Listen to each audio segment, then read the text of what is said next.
সুপ্রিয় দর্শক বন্ধুরা, আসসালামু আলাইকুম। সবাই কেমন আছেন? আশা করি সবাই আল্লাহর রহমতে ভালো আছেন। তো আজকে যে বিষয় নিয়ে কথা বলবো সেটা হচ্ছে ব্রয়লার মুরগির B1 B2 B6 এই ওষুধটা কেন খাওয়াবেন এবং কখন খাওয়াবেন, মানে এর সঠিক নিয়ম কি। অনেকে জানে না, মানে এর ওষুধের কাজ জানে কিন্তু কখন খাওয়াতে হয় এর সঠিক নিয়মটা জানে না। আজকে আমি A to Z আলোচনা করব। প্রথমে আসি B1 B2 B6 কেন খাওয়াবেন। প্রথমে বলে রাখি, B1 B2 B6 এই ওষুধটা হচ্ছে একটা প্যারালাইসিসের ওষুধ, মানে শিরার জন্য। এটা মানুষেরও ওষুধ আছে শিরার, মুরগিরও সেম শিরার জন্য। অনেক সময় মুরগি ল্যাংড়া হয়ে যায়, পা ব্যাকা যায়, বিশেষ করে শীতকালে দেখবেন মুরগি ল্যাংড়া হয়ে যায়, পা একদিকে বেরোয় আসে। তো তারা অবশ্যই এই ওষুধটা খাওয়াবেন পা ল্যাংড়ার জন্য। এবং ল্যাংড়া হয়ে যাওয়ার পরে কিন্তু এই ওষুধ খাওয়ালে ল্যাংড়া সারবে না। তা অবশ্যই এটা নির্দিষ্ট সময় আছে, যে সময়ে খাওয়ালে মুরগি আপনার আর ল্যাংড়া হবে না। এখন নির্দিষ্ট সময়টা কি, এর জন্য আবার দুই ভাগে ভাগ করেছি আমি। প্রথম হচ্ছে, অনেকে মুরগি আছে যে 27 থেকে 30 দিন মুরগি পালন করে, মানে 1 কেজি 800 থেকে 2 কেজি হলে মুরগি বিক্রয় করে যায়, তাদের জন্য একটা নিয়ম। আর অনেক আছে 1 থেকে 40 দিন অথবা 35 দিন পালন করে, মানে বড় মুরগি পালন করে। যেরকম আমি 40 দিন 35 দিনের আগে মুরগি বিক্রি করি না, মানে আমাদের দিকে বিক্রি হয় না ছোটো মুরগি।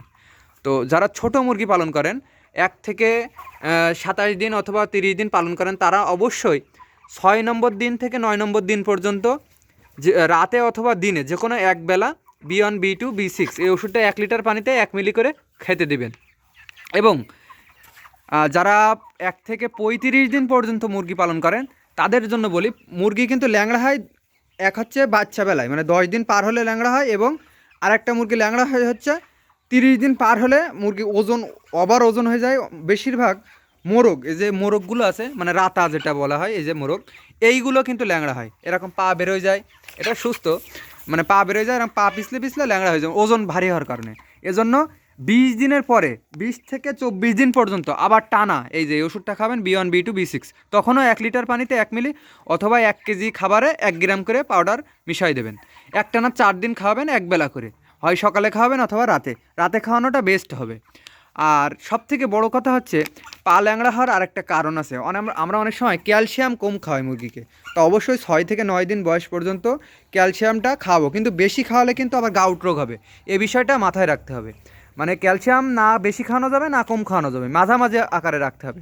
যদি আপনি বেশি খাওয়ান তাহলে গাউট রোগ হবে, আবার যদি কম খাওয়ান তাহলে কিন্তু আপনার ওই যে মুরগির পা চিকন হয়ে যাবে, মুরগির হাড় নরম থাকবে, আবার প্যারালাইসিস হওয়ার সম্ভাবনা।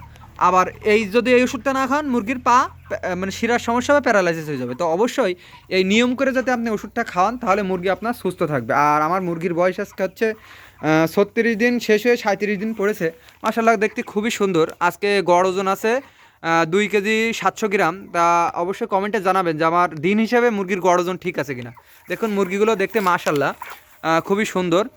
আর আপনাদের যাদের যাদের রেডি মুরগি আছে অবশ্যই কমেন্টে জানাবেন। আর যারা যারা মুরগি পালন করতে চান নতুন, অবশ্যই একটু ভালোভাবে বুঝে শুনে পালন করবেন, কারণ নতুন যারা পালন করে খুব করে 2-1 হাজারের শেড দিয়ে লস খেয়ে বসে থাকে। তো অবশ্যই আপনারা যারা নতুন মুরগি পালন করতে চান, আগে 100 পিস অথবা 200 পিস মুরগি পালন করেন, করে দেখেন লাভটাও হয় কিনা।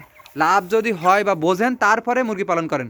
কারণ নতুন যদি আপনি মুরগি পালন করেন, কিছুই বোঝেন না, মেলা মুরগি তুলে বসলেন, বড় আকারের একটা রোগ হয়ে গেল, তখন কিন্তু আপনার অনেক টাকা লস হয়ে যাবে। তো অবশ্যই এই বিষয়টা মাথায় রাখবেন। আর সব থেকে বড় যে বিষয়টা হচ্ছে, শীতকালে কিন্তু মুরগিতে একটা লস হয়ে যাওয়ার সম্ভাবনা থাকে যদি বুঝতে না পারেন।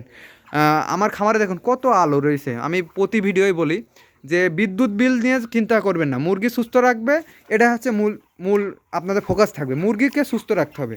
আমার আজকে বয়স 36 দিন পার হয়ে 37 দিনে পড়েছে, তা আমি 20টা ডুম জ্বালায় রেখেছি, 20 থেকে 24টা ডুম জ্বালায় রেখেছি। মানে আমার মুরগির কোনো ঠান্ডা বলে কোনো রোগ থাকবে না। আর মুরগি যদি ঠান্ডা লাগে তখন হাই অ্যান্টিবায়োটিক ব্যবহার করতে হবে, আপনার তখন মুরগির গ্রোথ কমে যাবে। তাই অবশ্যই এই বিষয়টা মাথায় রাখবেন। কারেন্ট বিলের দিকে নজর দিলে হবে না, সবসময় হাই অ্যান্টিবায়োটিক ব্যবহার করা যাবে না। এই বিষয়টা মাথায় রেখে মুরগি পালন করতে হবে। আর আমার মুরগিগুলো দেখতে কেমন হয়েছে অবশ্যই একটু কমেন্টে জানাবেন আপনারা। আর যাদের যাদের রেডি মুরগি আছে, আবারও বলছি, যাদের যাদের এখন রেডি মুরগি আছে অবশ্যই জানাবেন। আর কার এলাকায় কত টাকা করে রেডি মুরগি বিক্রি হচ্ছে, এটা তো আমাকে কমেন্টে যদি আপনারা জানান খুবই উপকার হয়। মানে কার এলাকায় কত টাকা করে আজকের বাজার